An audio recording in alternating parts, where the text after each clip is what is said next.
likod gusot, harap gusot. Pero kahit anong tela, pwede nating plansyahin ha.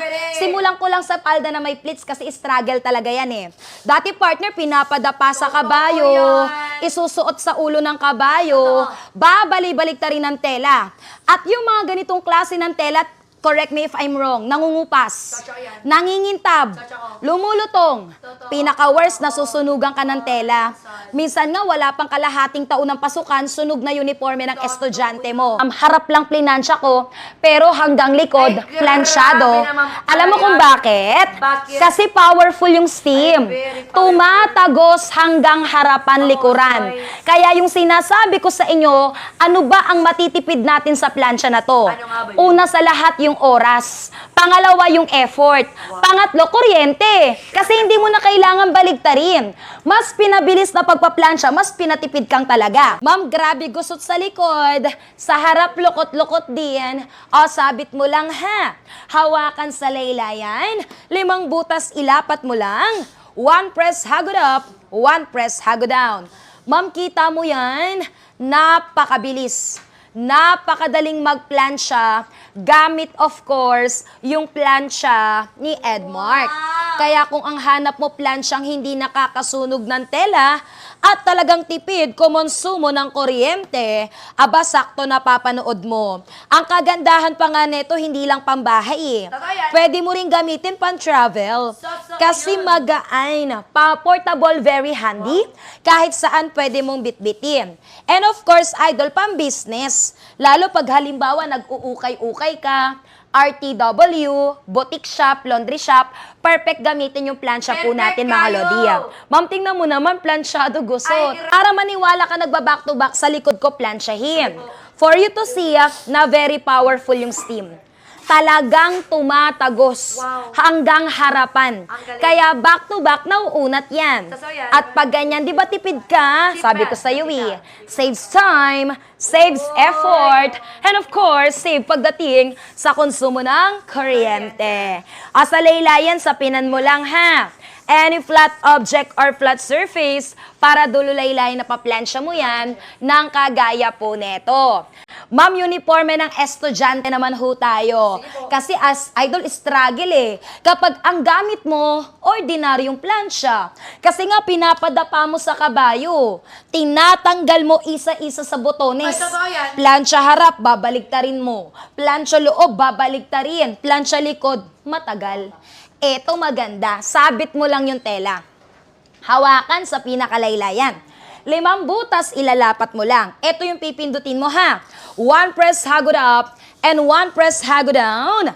As you can see, natatanggal ang gusot. Natatanggal ang lukot. Kahit anong klase ng tela pa po yan. Ma'am, see the difference? Look at the difference, plansyado, hindi. Ay, grabe. Galing, no? Galing. Isa pang magaling, harap lang yung plinansya natin, pero hanggang sa pinakalikod, plansyado na riyan. Hindi mo na kailangang baliktarin. Maong mga lodi, walang tinitimplang init, walang adjustment, pero any kinds of fabric pwede mong plansyahin.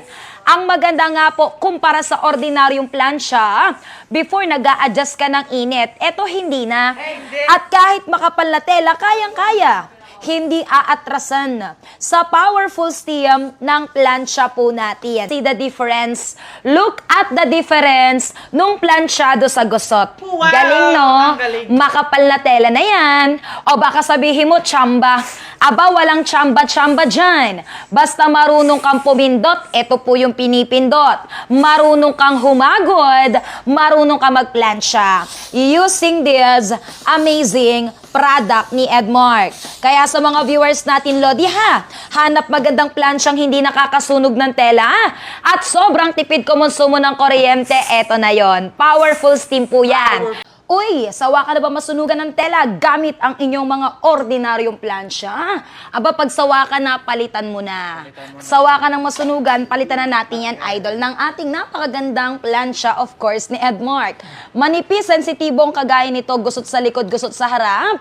Hindi ka na maglatag ng kabayo, sabit mo na lang. Hawakan sa laylayan, 5 butas, ilapat mo lang. Isang pindot pataas at isang pindot pababa, kita mo yan? Sobrang bilis. Sobrang daling magplansya using this amazing product ni Edmark. Talagang natatanggal ang gusot, talagang natatanggal ang lukot. Ang maganda, walang sunog, walang sira, sobrang safe gagamitin. Now see the difference, look at the difference plansyado gusot.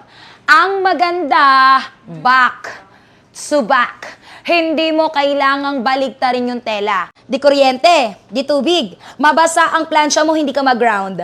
May electric shock protection grade A, sobrang safe pong gagamitin. Now, balik po tayo sa pagpaplansya, ma'am ha.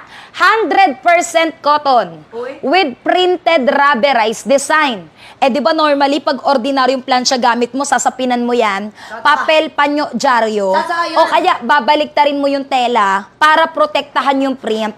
Kasi pag dinirekta mo, what will happen? Sunog, sira, lusaw yung print. Eh, paano kapag branded yung damit, mamahalin yung damit? Susunugin lang ng ordinaryong plansya kahit sagasaan mo yung print. Or kahit ibabad mo sa print, walang maninikit. Walang masusunog kasi wala namang bakal. Nahawakan ko nga, oh. Steam ang nagpa-plansya kaya safe. And see the difference, look at the difference, plansyado gusot. Ang maganda pa nga po dyan, back. Ay, grabe ba? To back. Hindi mo kailangang baliktarin, Lodi. Idol, ang hirap bitbitin ng ordinaryong plansya pan-travel. Ang bigat, ang bulky. Ito maganda, magaan. 690 grams lang. Perfect pan-travel body. And using this red pad or accessories na libre na to, ma'am, pwede kang gumawa ng pleats or liston sa pantalon.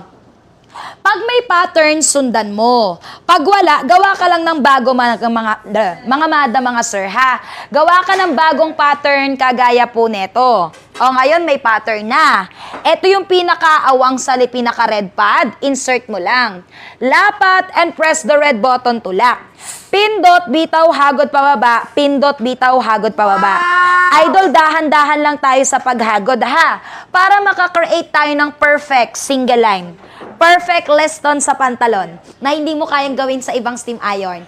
Galing, no? Lodi, ito yung red pad. Unang libre po. Gagamitin mo pag halimbawa, magtatanggal ka ng himulmul, alikabok, balahibo ng aso at pusa. Instead na packaging tape, scotch tape, o kaya roller lint remover, gasto sa refill, eto gamitin mo yung red pad.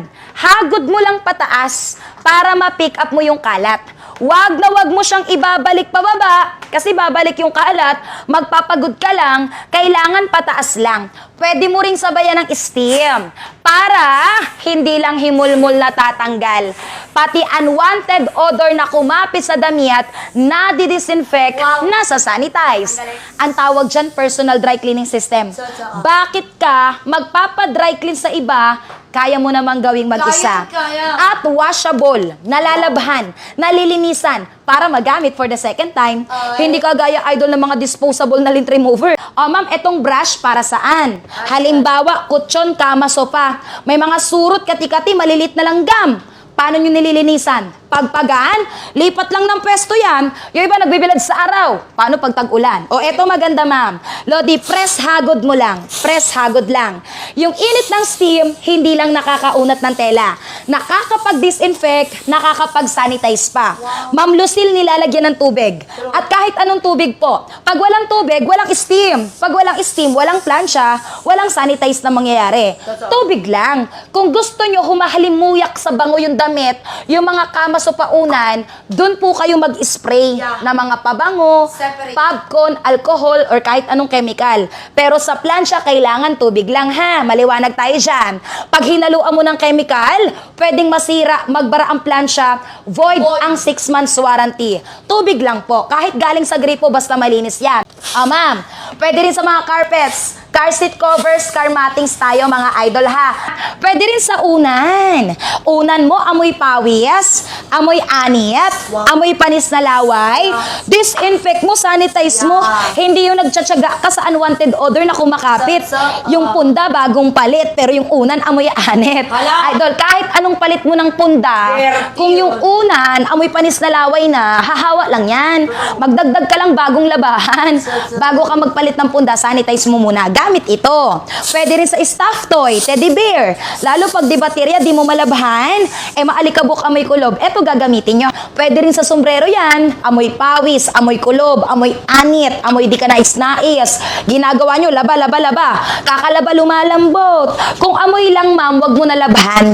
Disinfect, sanitize mo na lang. Ma'am, pwede rin panglinis ng salamin. Saan ka nakakita? Plansya mo na. Lint remover mo pa, pang disinfect, pang sanitize, glass cleaner mo pa. Wow. Dito lang sa plansya ni Edmark yan, ma'am. Kaya nga tinawag na multifunctional kasi napakarami ng gamit. Kahit salamin, pwede mong linisin. Hindi kagaya ng plansya sa bahay, plansya lang. Eto, maalikabok na salamin, ma-fingerprint, acid rain, watermarks. You can use this wiper. No swiping. Charot. Wiper na panglinis ng salamin. Lahat kasama ha. May manual po yan, ma'am. May video tutorial, tsaka may 6 na buwan na warranty po tayo.